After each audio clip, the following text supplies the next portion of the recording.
People of the Purple Butterfly here, otherwise known as People7 at Twitter and YouTube, people elsewhere on the internet. My blog is located at purplebutterfly-people.blogspot.com, and my soaps, Purple Butterfly Soaps, can be located at people.etsy.com. And yes, I'm back to wearing the glasses. There's a reason for that. I need to use the glasses for close work. I am going to make a box out of paper. It's an origami style that I've learned from Dorothy Martin, and this is my practice box. Well, it's my second practice box. The first one accidentally sat on, so therefore I had nothing to show her. But anyway, hold on.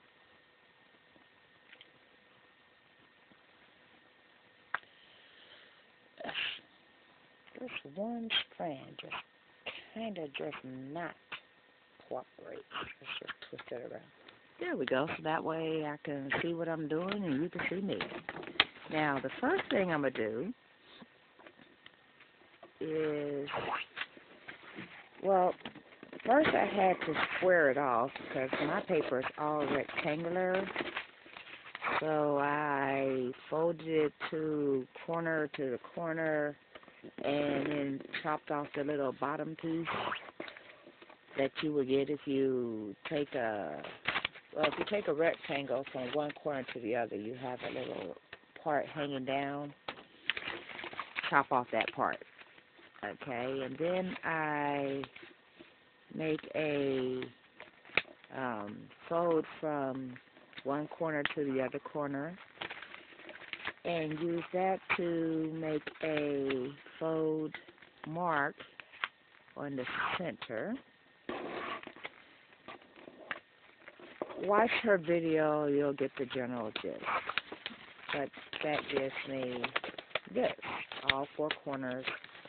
And I actually know how to do origami box. It's very, very similar to this. But this is not the same thing. So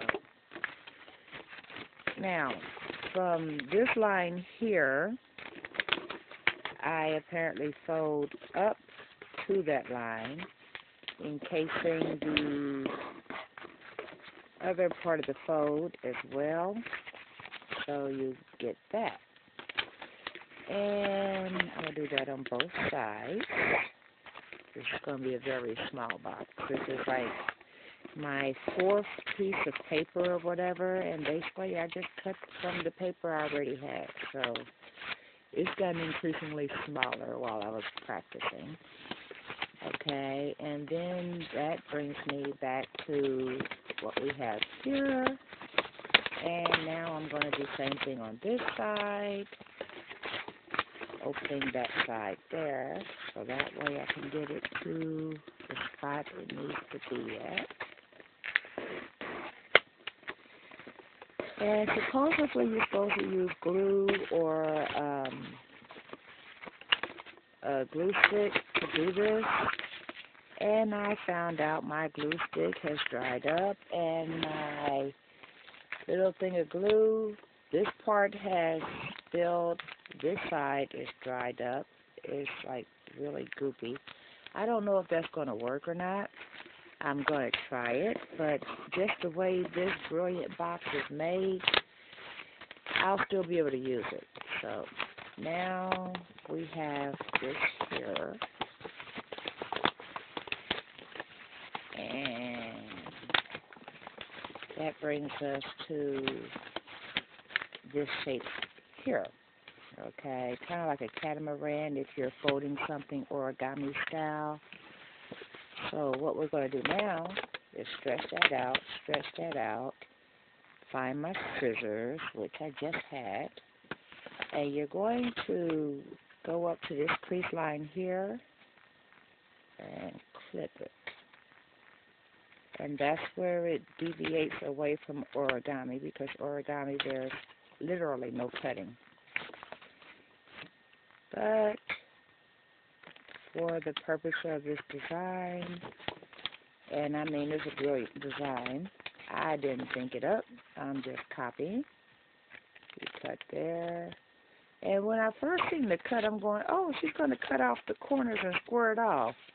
Nope, that's not what we're doing here. So if you're like me and you like to get ahead of folks when they're doing stuff, don't cut off the other corner. You're just going to clip it right where it meets that one corner on both sides. And if you have to lift it up to do it, that's fine. There we go. So that gives you this shape here. Okay, now we're going to go back to this part and back to this part. Leave this part doing the little stick out thing, because we're actually going to follow that line that it's making with the crease. Yep. So you get that shape there. And then follow that line.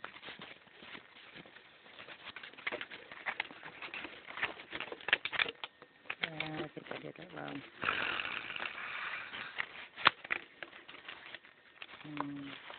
Hold on. Oh, yeah. Okay, so we're going to follow those lines that we made. This is going to stay stuck out, so I'm just going to fold it to the back. So that way you can basically see what's going on here. And the part that's sticking up is going to go towards the front. So you're basically going to end up with this shape right here. Those are the little flaps that were sticking out. Now,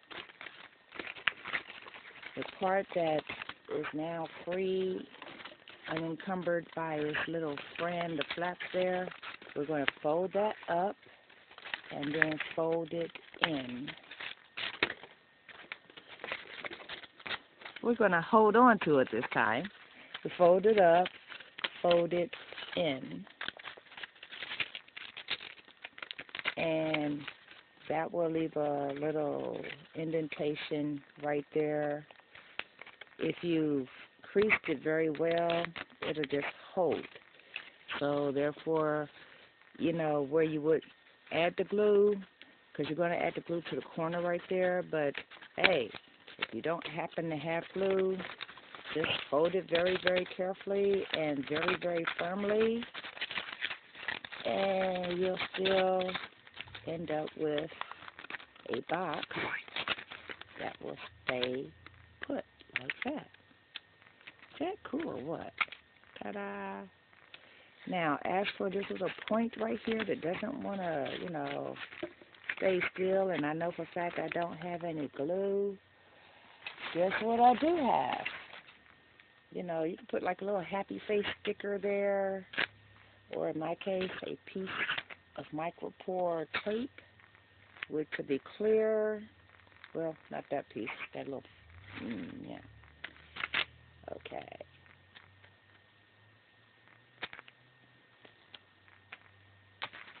Now, sticking that little piece of tape in, making sure it's actually pressed back to where it's supposed to be, so that way it doesn't escape. And then I'm just going to tap that right there. That way it doesn't try to escape. Ta-da! And with this being micropore, the moment I tap it down like this, it literally becomes invisible. So that's a nice little box that, hold on, I'm going to show this to you up close and personal. If you look very, very closely, it looks like it's got a reinforced edge on the inside and the outside. Is that cool or what? If I was to do this with origami paper, which is traditionally colored on one side and plain on the other side, when you're done folding, it will be plain on both sides. So from a design standpoint, that's ideal. from a standpoint of, let's make 2 of those. I now have to make another one that's a 1/4 inch smaller than the first one, so that way one will fit inside the other. And I'm going to go practice that now. You can practice what you just seen here. If you use the glue method, make sure you hit it at the flap so that way it has something to grip to. But if you buy this particular glue, make sure if you haven't used it for a while to, soak the top in some water so that way you can do the squeezy and get the glue flowing or whatever. Anyway, this has been People7 on Twitter and YouTube, People elsewhere on the internet. My blog is located at purplebutterfly-people.blogspot.com, and my soaps, Purple Butterfly Soaps, can be located at people.etsy.com. So, look, Dorothy, I made the box.